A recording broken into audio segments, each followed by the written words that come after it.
Bismillahirrahmanirrahim. Assalamu alaikum. This is Malak Akram. Once again, welcome to my channel. Today I am going to discuss about present indefinite tense. Present indefinite tense की तरफ जाने से पहले मैं आपको एक formula बताना चाहता हूँ जिसके अंदर 5 पॉइंट हैं और ये 5 पॉइंट ये फार्मूला सिर्फ प्रेजेंट indefinite टेंस के लिए नहीं है, ये तमाम टेंसेस के लिए है और तमाम टेंसेस की हम जो पहचान करते हैं वो इस फार्मूले के तहत करते हैं। फर्स्ट चीज़ जो हमारे पास आती है वो इस फार्मूले के अंदर फर्स्ट जो पॉइंट है वो है आइडेंटिटी।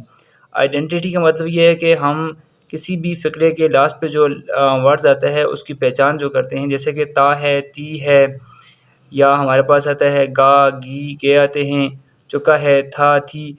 ये हमारे पास आइडेंटिटी है। इससे हम जुमले के लास्ट में ये जो अल्फाज आते हैं इससे हम ये पहचान करते हैं कि ये जो जुमला है ये हमारे पास प्रेजेंट का है, पास्ट का है या फ्यूचर का है, कॉन्टीन्यूस का है, जो भी है, ठीक है। और सेकंड जो हमारे पास पॉइंट है वो है हेल्पिंग वर्ब। हेल्पिंग वर्ब होते हैं इज़, एम, आर, और ये मेन वर्ब की हेल्प करते हैं और ये हमें बताते हैं कि एक्शन जो है वो प्रेजेंट में हो रहा है, माजी में हो रहा है या वो फ्यूचर में हो रहा है। जैसे कि एक हमारे पास एक जुमला आता है, अब जैसे मैं कहता हूँ ही इज़ कमिंग। अब यहाँ पे जब मैं इज़ लगाता हूँ तो इसका मतलब ये है कि ये मैं प्रेजेंट के लिए यूज़ कर रहा हूँ। इसके अलावा जब मैं कहता हूँ कि ही वाज कमिंग, अब यहाँ पे जब मैं वाज यूज़ करूँगा तो वाज का मतलब ये है कि ये मैं पास्ट की बात कर रहा हूँ।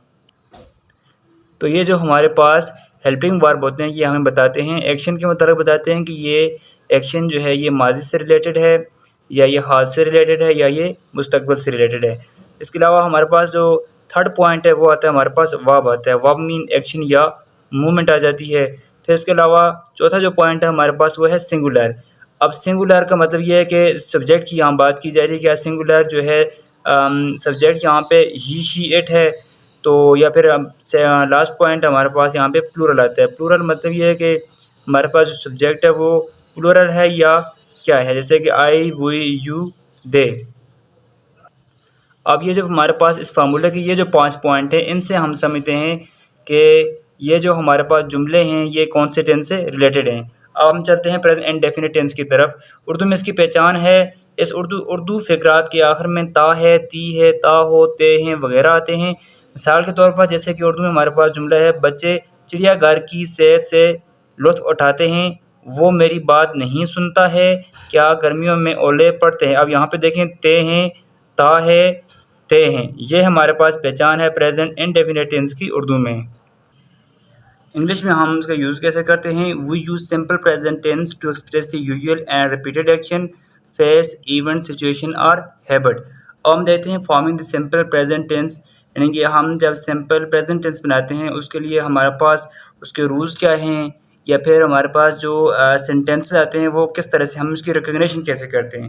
देखें, जो भी हमारे पास सेंटेंस होता है या तो हमारे पास वो पॉजिटिव होता है या वो हमारे पास नेगेटिव होता है या फिर इंट्रोगेटिव होता है। अब जो हमारे पास पॉजिटिव सेंटेंस है इसके अलग से फार्मूला है, इसकी फॉर्मेशन अलग से आती है, किस तरह से हम इसको बनाते हैं या इसकी पहचान क्या है वो नेगेटिव से डिफरेंट है और नेगेटिव की जो है वो हमारे पास इंट्रोगेटिव से डिफरेंट है। फर्स्ट हम देखते हैं पॉजिटिव सेंटेंस। अब पॉजिटिव सेंटेंस की फॉर्मेशन कैसी होती है देखें। फर्स्ट हमारे पास सब्जेक्ट आता है, सब्जेक्ट के बाद हमारे पास वर्ब आता है, वर्ब हमारे पास फर्स्ट फॉर्म ऑफ वर्ब होती है प्लस एस या ई इसका हम इसका इजाफा करते हैं प्लस ऑब्जेक्ट आता है। अब जो हमारे पास सब्जेक्ट है, सब्जेक्ट हमारे पास होता है ही, शी, इट सिंगुलर होते हैं, जबकि आई, वी, यू, दे हमारे पास प्लूरल होते हैं। जो इम्पॉर्टेंट बात है यहाँ पे सिंगुलर और प्लूरल सब्जेक्ट की, ये आपको उस तरह याद रखनी होगी कि जो हमारे पास सिंगुलर सब्जेक्ट होगा, सिंगुलर सब्जेक्ट के साथ हम जो वर्ब इस्तेमाल करेंगे उसके साथ हम एस या ई एस का इजाफा करेंगे, जबकि जो हमारे पास प्लूरल सब्जेक्ट होगा, प्लूरल सब्जेक्ट के साथ हमारे पास जो वर्ब होगा उसके साथ हम एस या ई एस का इजाफा नहीं करेंगे। अब जैसे एग्जांपल हमारे पास he plus play S or E S plus football, we are play S or E S plus football. अब यहाँ पे देखें सेंटेंस दोनों सेम है, डिफरेंस हमारे पास क्या है यहाँ पे, एक तो हमने जो सब्जेक्ट है एक सेंटेंस के अंदर हमने सिंगुलर रखा है, दूसरे में हमने प्लूरल रखा है। अब जो हमारे पास सिंगुलर सब्जेक्ट है ये जो हमने एस या ई एस यहाँ पे मैंने जो रखे हैं ब्रैकेट के अंदर, इसका मतलब हम ये देखेंगे कि कौन से सेंटेंस के साथ कौन सी वर्ब के साथ एस या ई एस का इजाफा किया जाएगा। अब जैसा कि मैंने पहले ऊपर कहा कि सब्जेक्ट हमारे पास अगर हमारे पास सिंगुलर होगा तो हम उसके साथ एस या ई एस का इजाफा करेंगे, तो हम यहाँ पे एस या एस का इजाफा करेंगे तो हमारे पास सेंटेंस क्या बनेगा, ही प्लेस फुटबॉल। प्ले था तो हमने एस का इजाफा किया तो प्लेस फुटबॉल बन गया। सेकंड सेंटेंस है वी आर प्ले SRES। अब यहाँ पे देखें मैंने ऊपर कहा कि प्लूरल जो हमारे पास सब्जेक्ट होगा तो उसके साथ हम एस या ES का इजाफा नहीं करेंगे। अब यहाँ पे वही हमारे पास ये हमारे पास प्लूरल है, इसलिए हम यहाँ पे एस या ES का इजाफा नहीं करेंगे, तो एस या ES को यहाँ से हम काट देंगे। तो न्यू यहाँ पे हमारे पास सेंटेंस बनेगा वो ये है वी प्ले फुटबॉल। सेकंड हमारे पास सेंटेंस जो होता है वो है नेगेटिव सेंटेंस। अब हम देखते हैं कि नेगेटिव सेंटेंस का जो फार्मूला है वो क्या है, इन्फॉर्मेशन क्या है, इसको बनाने का तरीका क्या है। फर्स्ट तो हमारे पास जो ये सेंटेंस होता है ये कंसिस्ट होता है सब्जेक्ट के ऊपर। सब्जेक्ट के बाद हम डू या डज का यहाँ पे इजाफा करते हैं, डू नॉट या डज नॉट, प्लस हम यहाँ पे वर्ब रखते हैं। वर्ब याद रखें फर्स्ट फॉर्म वर्ब होगी, प्लस यहाँ पे ऑब्जेक्ट होगा। और सब्जेक्ट हमने जैसे ऊपर देखा ही शी इट सिंगुलर ये हमारे पास सब्जेक्ट हैं, जबकि हमारे पास आई वी यू दे ये हमारे पास प्लूरल सब्जेक्ट हैं। अब यहाँ पे हम डिफरेंस कैसे करेंगे कि डज या डू हमारे पास सिंगुलर के साथ आता है या हमारे पास प्लूरल के साथ आता है।